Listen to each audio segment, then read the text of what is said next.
Donc bonjour, je me présente, je m'appelle Charlotte Recorbet, j'ai 34 ans et j'ai le plaisir aujourd'hui de vous faire part de mon témoignage, de mon expérience personnelle et professionnelle.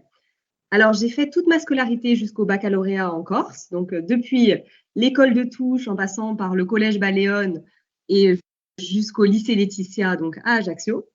Puis j'ai rejoint les classes préparatoires parisiennes et après ça j'ai eu la chance d'intégrer une des plus prestigieuses écoles d'ingénieurs en France, l'école des mines de Paris, dont je suis très fière. Voilà, à la suite de ce diplôme prestigieux, de toutes les voies s'ouvraient à moi. Et puis j'ai fait mon choix grâce au contact d'anciens élèves, à d'autres expériences et puis aussi à des stages à l'étranger qui m'ont beaucoup nourri sur ce que j'aimais faire. Et donc j'ai fait le choix qui n'était pas en fait mon rêve initial. Au départ, je pensais plutôt aller vers une entreprise comme le groupe L'Oréal ou on va dire le luxe comme Chanel. Et finalement, j'ai été vers quelque chose de moins glamour. J'ai rejoint le groupe Carrefour, mais beaucoup plus en ligne en fait avec ma personnalité, avec ce que j'aime faire, ce que je suis et l'envie en fait que j'avais de trouver des solutions pour le plus grand nombre et d'aider en fait les gens à mieux manger. Donc, depuis que je suis chez Carrefour, donc depuis 10 ans, j'ai déjà occupé 8 postes différents. Donc, notamment, j'étais responsable de l'animalerie au Brésil. J'ai été directrice de magasin. J'ai été directrice de l'innovation pour les magasins. J'ai été directrice du design, c'est-à-dire que j'ai dirigé les métiers de designer depuis le design d'objets pour nos produits, le design, la conception de packaging, le design de magasins et tout ce qui est graphisme et identité visuelle. Et aujourd'hui, dernièrement, je dirige l'activité de la boulangerie-pâtisserie pour l'ensemble de l'activité en France.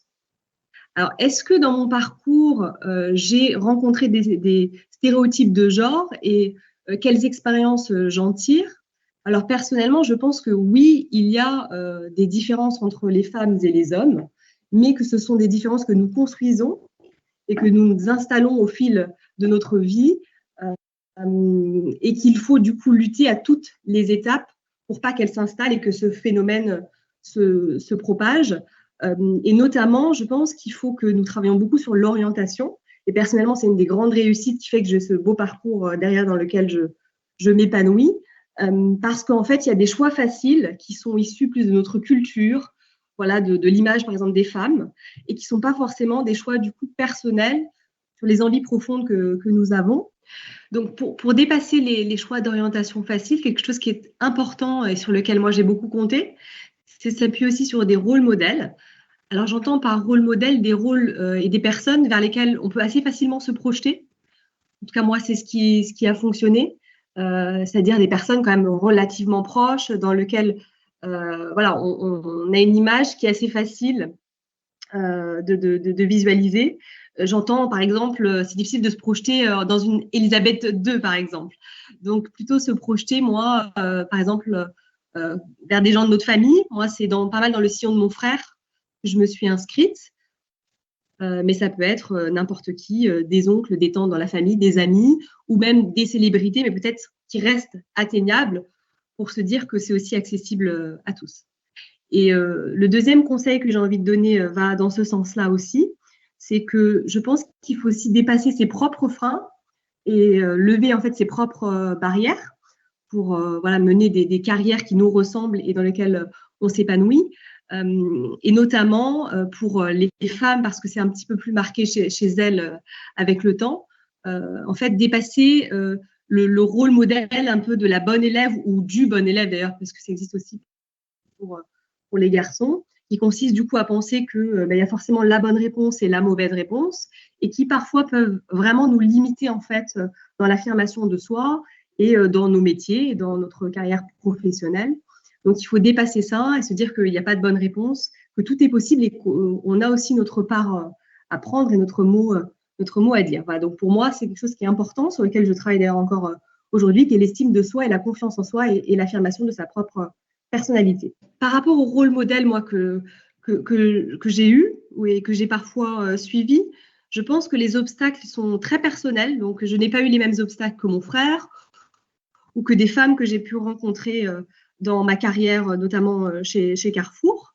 Ils dépendent aussi vraiment de notre personnalité, de nos choix.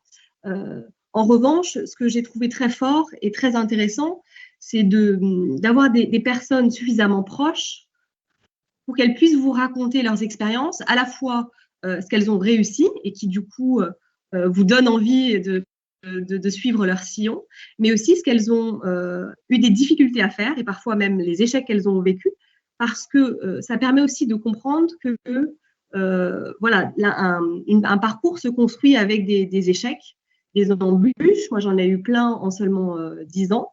Et pour autant, je m'en suis souvent servi comme un rebond, quelque chose pour construire de nouvelles perspectives, on va dire encore plus ambitieuses parfois, qui me ressemblent de plus en plus. Voilà, donc les rôles modèles m'ont aussi inspiré sur cette voie-là.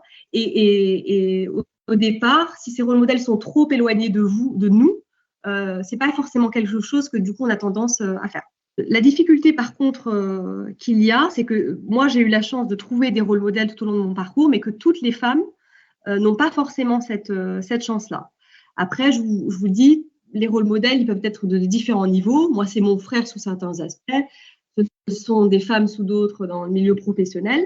Donc, on peut, je pense, tous trouver des rôles modèles avec, bien sûr, plus ou moins de facilité selon la chance et le contexte que nous avons. Donc, je pense que l'école pourrait peut-être un peu jouer ce rôle-là. La mise en relation, en fait, voilà ce que nous faisons aujourd'hui, le fait de pouvoir projeter des images de femmes qui finalement font les choses très différentes du milieu dans lequel nous sommes. Donc, il faut aider ces femmes-là et l'orientation doit faire ce travail-là pour les aider.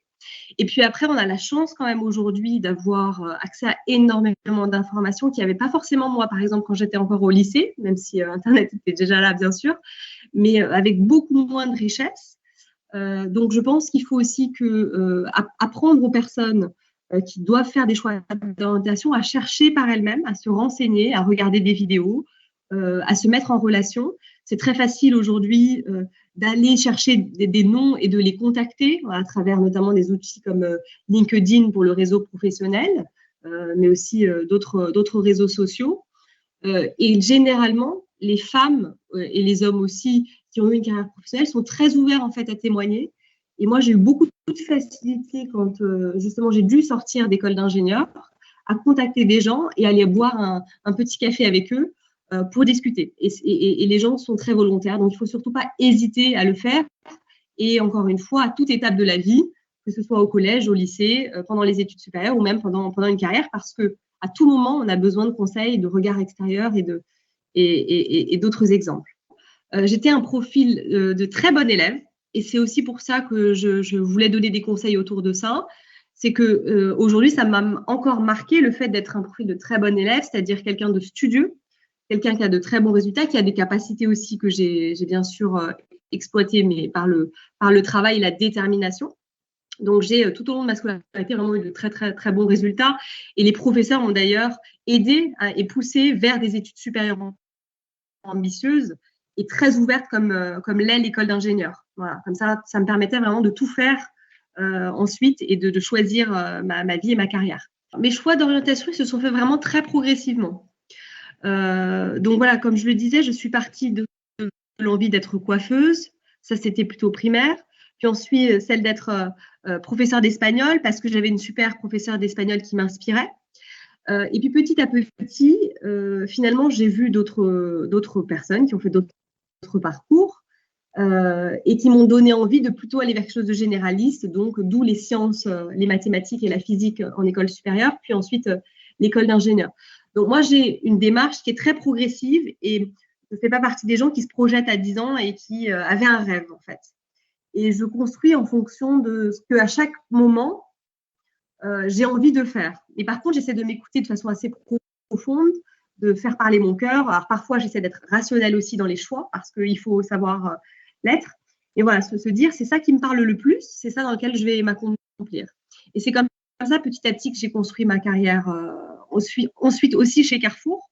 C'est-à-dire que dès lors que je veux changer de poste, j'interroge mon réseau, je demande aux ressources humaines, on me fait plusieurs propositions et je les compare et je me dis laquelle me parle le plus. Et c'est comme ça que je fais mes choix.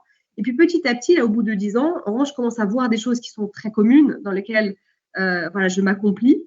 je le disais tout à l'heure, j'aime trouver des solutions, donc j'aime beaucoup les sujets de conception, de création, et il y a toujours ça dans les métiers que j'ai faits, et en particulier pour le plus grand nombre, c'est-à-dire s'adresser à une diversité de population, les femmes, les hommes, les gens qui ont beaucoup d'argent, les gens qui ont vraiment peu d'argent, voilà, si possible aussi des gens de différentes nationalités. Donc c'est ça qui m'intéresse et petit à petit, je me trouve de plus en plus et il est de plus en plus facile de faire des choix d'orientation. L'égalité professionnelle, moi, je l'ai largement vécue.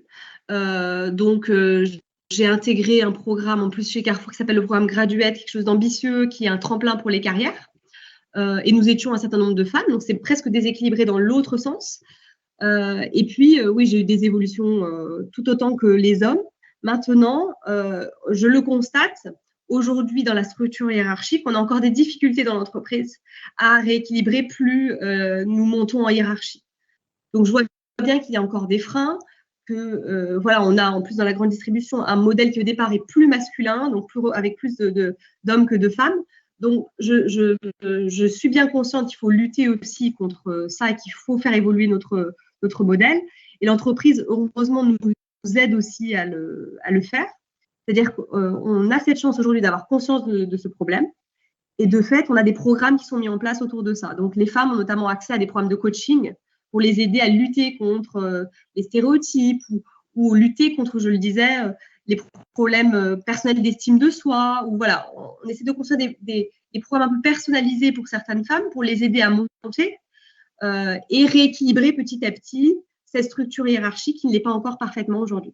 Alors, le conseil que je donnerais, c'est vraiment d'abord de se rendre compte que notre imaginaire est quand même petit à petit pollué par des stéréotypes et que très souvent, nous avons envie de faire des choses qui ne sont pas forcément nos envies profondes.